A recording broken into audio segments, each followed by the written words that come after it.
In Contact with Lansing, I'm Gary Austin. On the show, we have Jack Ebling, and a very well-known name around here. He's been in the media forever. He's an author with the State Journal for a long time as well. Jack, let's start at that point. 25 years with the Lansing State Journal, 1978 to 2003, but just before that, you were doing a lot of teaching. I was teaching and coaching in Lapeer. And if they hadn't had a millage crisis, I probably never would have left. I would have been a lifetime teacher and coach, and I loved it. I think teaching is a gift.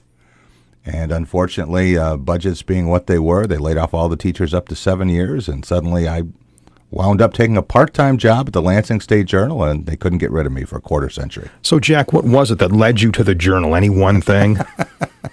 Well, actually, it's a long story, but I was with my wife over at the Student Services building on campus, and she was applying for teaching jobs.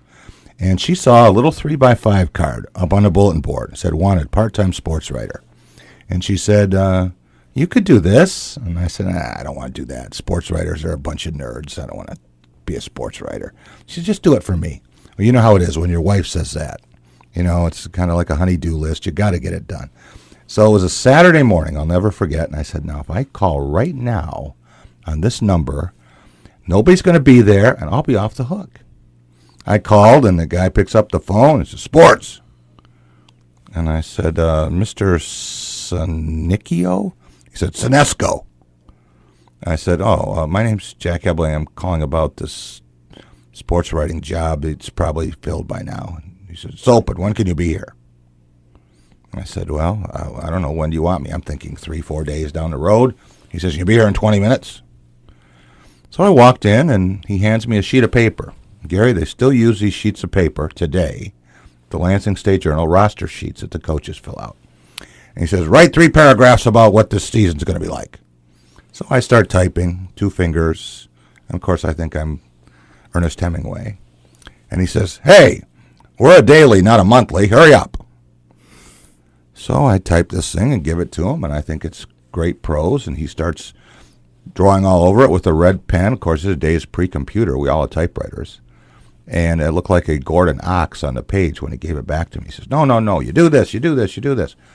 Do it again. So I did it again. He gives me another one. Do it again. So I'm thinking, what's going on here? I've done about 4 or 5 of these things.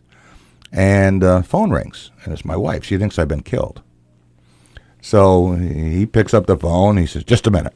And he kind of throws the phone at me. And I said to my wife, yeah, no, I'm okay. I'm all right. I'll be home in a couple minutes. And I go to hang up the phone. He says, you're going to work here. Don't ever have your wife call again. And work here? I don't even want to be here. What is this? So he said, now, I want you to come in Thursday night. We're going to have a big meeting. In the meantime, start reading the State Journal. You have to know the names. You need to know Armbrushmacher and Koenigsegg and Feldposch. And I'm thinking, who are these people? I'm from Detroit. I've been at Michigan State 6 years. I never read the Lansing State Journal. So I start reading it, and then on Thursday, I'm getting ready to go into the meeting, and they had their preseason football magazine, the supplement that they have every year before the season starts. So I picked it up, and I said, I'm going to see what the real writers wrote about the teams I wrote about, so maybe I can learn something. And I picked it up, and I said, hey, that looks a lot. Wait a minute. That is what I wrote. And what the guy had done was taken 3 people came in for interviews and used their stuff without having to pay for it. That was it. So I start working at the State Journal, and I'm just kind of fooling around. I've actually got another full-time job at the time for multiple sclerosis. And I stopped in one day, and he says, what are you doing Sunday? And I said, I'm getting together with a bunch of buddies. We're going to play some touch football and drink a few beers and probably watch the Lions. He says, you're covering a karate meet. I'm covering a karate meet? What is this? So I had no idea. There was no internet in these days. You couldn't do any research. So I remember stopping on the way home and buying a magazine of martial arts and trying to learn what I was going to be covering. So it's over at the intramural building. I go over there. There are 2,000 kids running around, no names, nothing. And I had to write a story on this. Didn't know what to do. So I said, well, it's the only time I'm ever going to write a story. It's about, I said, I'm going to write it like the old Batman television show with those things that are superimposed, pow and kazam. And so I interspersed those in the thing. And I thought, oh, well, I had fun if nobody else did. The next morning, the phone rings at 7:15 in the morning. This is a long story. 7:15 in the morning, and my wife picks up the phone, and she says, "It's that Ed Sinesco guy." I picked up the phone. He says, "I want you in here at 10 o'clock." I said, 10 o'clock? What happened? He said, "The publisher read your story." I said, "Oh, no." He didn't like it. He said, "No, he loved it." So I walked in at 10 o'clock, and he says, "What are you doing Sunday?" And I says, "Oh, I'm getting together with some buddies, and we're finally going to play touch football and drink some beers and watch the Lions." He says, "You're covering the Lions." And that was how my career started. Jack, that's terrific. 1978. Now, coming back from Lapeer, giving up the teaching gig as a result of some changes there. So Right. you're back home, back in East Lansing, no stranger because you're an MSU grad. Right. Right. I was familiar with the community to a degree, but I really didn't know what Lansing was all about. When you're a student, you kind of have your own world on campus. But I learned quickly that Lansing was one of the greatest places in the world. I've had a lot of chances to go other places and never wanted to go. This is home. And enjoyed it very much. Had a chance to start covering Michigan State in 1983. Covered the Lions and LCC before that. And 25 years later, finally decided it was one more trip to West Lafayette would have killed me. Well, it all started in 1978. Right. You must have loved it. 1978 to 2003. And I can imagine, Jack Ebling, you've seen a lot of changes in this industry, communications, media, newspaper, through the years, especially over the last few years. Absolutely. When I started the Lansing State Journal, we were an afternoon paper. Of course, computers, they were a rumor. And you had a news cycle. And if you missed a story by 20 minutes and the paper went to press, guess what? Nobody knew about it until the next day, unless one of the television stations got a hold of it or a radio station. But now everything is instantaneous.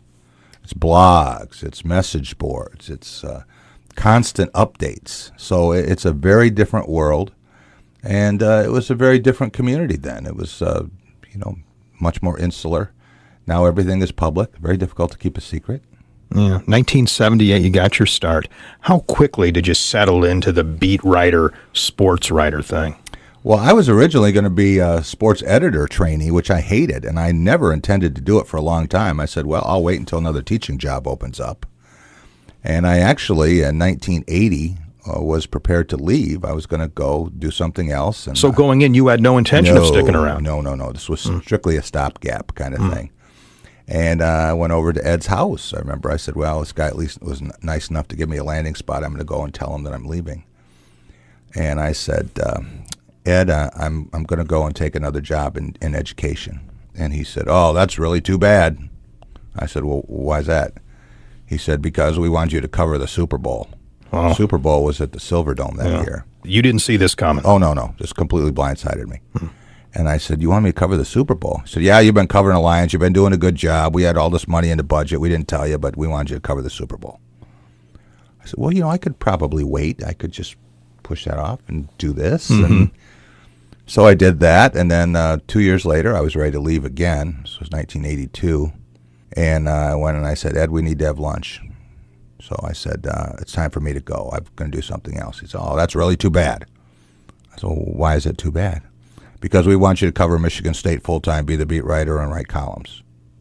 So, well, I could wait. I could wait a little while and try that. And so that was 1983, and I came in with George Perlis and Tom Izzo, and the rest is history. So that really solidified it then for you, Jack Ebling, at that point, 1983, and you're covering all the stuff you want to do. Yeah. This is high-profile business here. I mean, this is Lions, Spartans. I mean, this is front row stuff, and you're there. I tried to leave, Gary. I tried to leave twice, and I didn't want to be there to begin with, but for some reason it was destined. And I feel a little guilty because I get a lot of students, a lot of young people come to me, and they want to get into the profession. And they're infinitely more qualified than I ever was. But sometimes in this business, it's just dumb luck. You get a break or you don't get a break. You can be the most qualified person in the world and you just run into brick walls. And every time I wanted to go somewhere, 3 doors opened. Well, look what you made out of it. 3-time Sports Writer of the Year, Lansing Sports Hall of Fame. People don't end up with those kind of honors by accident. I mean, you're doing something right, obviously, but I bet you too, Jack Ebling, through it all, you just loved every minute of what you were doing. I did. I really did. I never felt that I worked a day in my life. The first 24 years I was at the Lansing State Journal. And my dad was very successful in construction trades. In fact, he built a lot of buildings on campus at Michigan State. Built a couple dormitories, built the engineering building, but he hated it. And it was always a struggle for him to get up and never enjoyed what he was doing. And I decided at a very early age that I was going to love what I did, and the day I stopped, the day I didn't enjoy it, I was going to stop doing it. And that's what I've done in every job I've ever had. So at that point, it was a blast, and I've covered just about every event you could cover. I had a chance to meet just about everyone you could meet, to walk the golf course with Tiger Woods, and to spend a day with Muhammad Ali at his farm. To do some of those kinds of things, I've really been blessed. And what's really neat, too, you've been able to chronicle so much of this in a series of terrific books. And we want to talk a lot here about your latest endeavor, Heart of a Spartan, the story of a Michigan State football renaissance. This baby's a gem. This is terrific. But this isn't your first. I mean, this is actually your seventh. Correct. Tell us about number one. Number one, it was after the Rose Bowl season, the last Rose Bowl season for Michigan State in 1987, and I had this crazy idea about writing a book. And I pitched it to everyone. I pitched it to the State Journal. I pitched it to some private publishers, and I was actually on a plane sitting next to a publisher's agent from McGraw-Hill. Was this just an accident? Yeah. Just happenstance. My whole life is serendipity. Wow. Right? So I'm sitting next to this publisher's rep, and I'm explaining how I want to do this book, and I think it's so great. And she told me what she did, and of course the light went on, and I spent the rest of the flight bothering her. But as I told her about this, she finally said to me, look, this is at best a local or regional book. You're going to have a very difficult time. And she gave me about a 10-minute speech on why I shouldn't think about doing this book. So I kind of dropped it. And they play the game, and Michigan State wins, and now it's into January. And I get a phone call out of nowhere from a guy who was an executive at General Motors, a Michigan State grad, who, unbeknownst to anyone, had a very similar idea and had hired photographers all along through the season to take pictures. So he had all of these slides. He had thousands of slides that had been taken by photographers everywhere the team went. And he said to me, I just need you to provide the words. I want you to write about 12 chapters if you would. He gave me a flat fee. It was a ridiculous amount of money. I couldn't believe it. And he said, would you be interested in doing it? I said, this is like manna from heaven descending here. This is exactly what I had in mind. And so I wrote it. We did it in 6 weeks. And next thing I knew, I had 10 boxes of books on my porch and a check for $6,000. And it's not a lot of money, but at that point it seemed like a lot to me for doing something that I wanted to do. And I had a book, Spartan Champions. And that opened the door for a book with Judd Heathcote. And that opened the door for a book with Michigan State basketball and Tom Izzo. And then it opened the door for a book with the Detroit Tigers. So one thing leads to another, just as it does in radio or any other career. And suddenly here we are, and it's 2010. Michigan State is in a situation where they really haven't done much for close to 40 years in football. They'd had some dynamic years in the 50s and 60s and won or shared 6 national championships, but really been on a treadmill of mediocrity. And Mark D'Antonio comes in. Things start to change. In 2010, I could just smell it. I said, this is just like 1987. There's something different about this team. You could feel it. Now, at that point, Jack, were you thinking book possibility? I didn't know what I was thinking, Gary. I was thinking maybe it's a long magazine piece. Maybe it's something where I can get inside and do something. I'm not sure how to do it. But you knew the material there was something there. For sure. I could see it coming. And they played Notre Dame. It was a night game out here on campus. And Michigan State won the game with a trick play called Little Giants. Aaron Bates stood up and threw a touchdown pass on a fake field goal in overtime. And I was driving home from the stadium after I was done writing. I was writing for a 24/7 sports website. And I was editor of a magazine at the time. I still am, actually, Greater Lansing Sport Magazine. So I said, there's something with this, and I called the publisher of the magazine, and I said, I think I'm going to do a book on the season. And he said, okay, I'm in. Little did we know that a few minutes earlier, Mark D'Antonio had a heart attack. No one knew that. Very few people knew it. So Michigan State changed some things around. They go on. They have their first 11-win season in history. They win their first Big Ten championship in 20 years. And then I find out that I have cancer. So I'm doing a radio show at the time at another station, and doctors tell me that I need to have some radical surgery. So I don't go down to the bowl game. I send my assistant, Andrea Nelson, down there. And the Michigan State football team didn't go down there either. They didn't show up. They lost 49-7 to Alabama.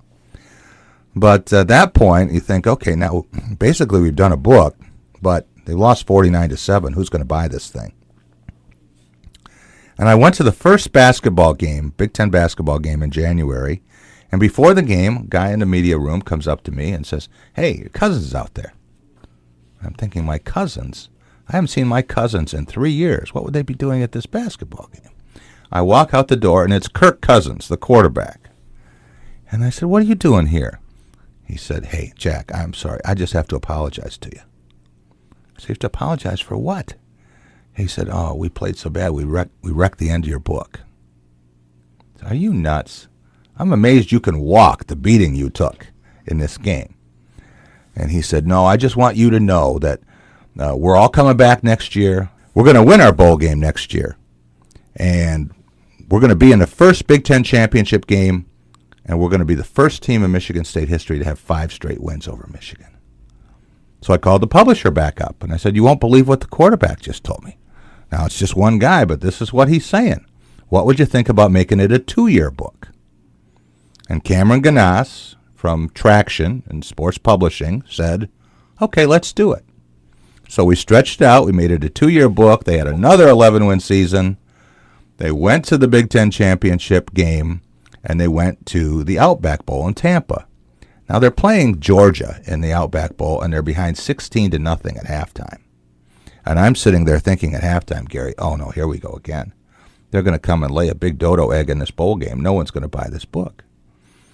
And Vince Dooley, the old Georgia coach, a Hall of Famer who I'd gotten to know through the Heisman Trophy, was sitting right above me. And he comes down at halftime, and I couldn't get out of my chair. I was just so stunned. And he puts his hand on my shoulder, and he says, Jack, Michigan State sure does struggle in these bowl games, don't they? Second half starts, and Michigan State is a different team. They score 33 points. They win the game in triple overtime. And at the end of the game, I'm going down to the field for interviews, and I see Vince Dooley standing with his head down at the elevator. And I went up, and I put my arm around him, and I said, Vince, Georgia sure does struggle in these bowl games, don't they? And that's the end of the book. That's terrific. Well, this book is a terrific compilation of all sorts of interesting things here. And I notice you spend quite a bit of time on player vignettes. Mm-hmm. I imagine a lot of fans. Right. They're going to gravitate to that. They say, okay, is my favorite player on there? Right. How many of these guys do I remember from years gone by? Right. And this is really rich in MSU Spartan football history, isn't it? What we tried to do was break the book up into sections. Tom Izzo did the foreword. We did it in his basement late at night, and he wrote about what it means to be a Spartan. That must have been fun. That was a lot of fun. I bet. That was a tremendous amount of fun. And then we said, well, in order to understand what Michigan State has done, you have to understand where it's been and what it was. And so we went back with John Hanna. I happened to be fortunate enough to have John Hanna's memoirs given to me. We spent time with 33 of the greatest players in school history, telling the story of what it means to be a Spartan, setting it up for the last 2 years. Fortunately, we had great photography. A guy named Matthew Mitchell behind the scenes took all the current pictures. And then we have 50 installments, week by week, game by game, player by player. We have 12 long profiles of the people who made it happen. And I think by the time you're done, you'll have a pretty good understanding for what happened at Michigan State. Well, it's neat. Here we have, the player, the years they were involved with MSU, their position. So much of this, Jack, and this is really neat. I mean, it's in their words. Right. Right. It is in their words. It's their reflections of their experiences, and some of the guys got very emotional over this. I remember talking to Gene Washington, who's just inducted into the College Football Hall of Fame, and watching the tears come down his eyes as he's talking about this and describing exactly why this was so important to him. Here's a kid from LaPorte, Texas, who couldn't go to a northern school, and suddenly here he is. He's Bubba Smith recommends him to Duffy Doherty. He gets a chance to come up and play. He'd never talked to a white person before. And now he's been a very, very successful business executive in Minnesota, and really a tremendous credit to Michigan State University. But a lot of these players from the South, this is one of the great things about Michigan State history, Gary. Michigan State and the University of Minnesota were the pioneers in terms of racial integration in college football. And in those days, you could not get players from the South into Southern schools. They couldn't play in the SEC or the ACC or the Southwestern Conference. And Duffy had so many friends in the coaching profession that he actually had a reciprocal arrangement where they would call him and say, hey, Duff, I got a guy down here. Of course, can't play for us, but you really ought to take a look at him. That's how you get George Webster. That's how you get Bubba Smith. And Duffy would get guys who couldn't get into Michigan State academically, and he'd call down and he'd say, hey, Bear, this is a guy who really should go to Alabama. You ought to take a look at this kid. And in that case, it was Joe Namath. So they had a way of helping each other. Well, Jack, the text is terrific. Well, I'm looking at some of these pictures, too. Yeah, tremendous Sharp, photography. Crisp, clear. It's 288 pages. It's a large format, coffee table style, weighs 4.5 pounds. The reaction so far has been phenomenal, and very, very happy that we did it. Very happy that Kirk Cousins grabbed me at that basketball game and convinced us that not all was lost. And look forward to a revision when Michigan State finally gets to the Rose Bowl. Okay, for those who don't know, Jack, run through all 7 of them. Spartan Champions was the first one. It's the story of the 1987 Rose Bowl team. Okay, that was number 1. That was number 1. Okay. Judd, A Magical Journey is the life story of Judd Heathcote told in his words. That was in 1995. Magic Moments was a story of 100 years of Michigan State basketball. That was the anniversary book. Green Glory was a book we did with Tom Izzo and the players from the 4 straight Big Ten titles and 3 national champions from 99 to 2001.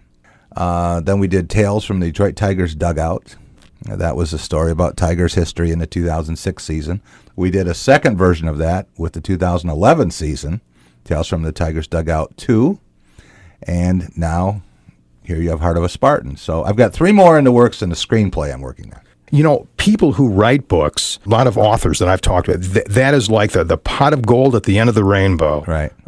Literally, in a lot of cases. Yeah. You get this work done, it's in print, and then someone likes enough, they say, that would make a good movie someday. Right. So you're onto something here, huh? Right. Well, I am, and it's not with the book we've done. I mean, there might be a way to convert the Michigan State basketball story into a movie someday. There might have been a way to do it with this based on the heart attack and everything else that happened. But I do have some interests outside of sports. Very interested in the arts and in politics. And I hope someday to be back on stage doing some things. Was some talk that we may be doing a benefit for one of the local theaters here with Ken Beachler. You know Ken. So a longtime theater person in town. So there's a lot in the works here that we would like to do, and there are probably a few more books down the road. I've been very fortunate. I've had some great people to work with. I've had some people who believed in me when maybe I didn't believe in myself, and it takes people like that. It takes people who are supportive and want to give you opportunities. I've had a ton of opportunities. I wish everyone could be as fortunate as I've been. Heart of a Spartan's the name of Jack Ebling's latest book, The Story of a Michigan State Football Renaissance, forward by Tom Izzo. Terrific text, great stories, player renditions, and some just terrific photographs as well. Jack, if we want a copy of this book, how do we get one? Best way to get it, Gary, is first of all, you can go online. You can check out the website. It's Heart of a Spartan Book, heartofaspartanbook.com. It's available at all Meijer stores. It's available at SBS at Barnes & Noble and the Lansing Mall. It's available at Schuler. It's all over the place. In Contact with Lansing, I'm Gary Austin.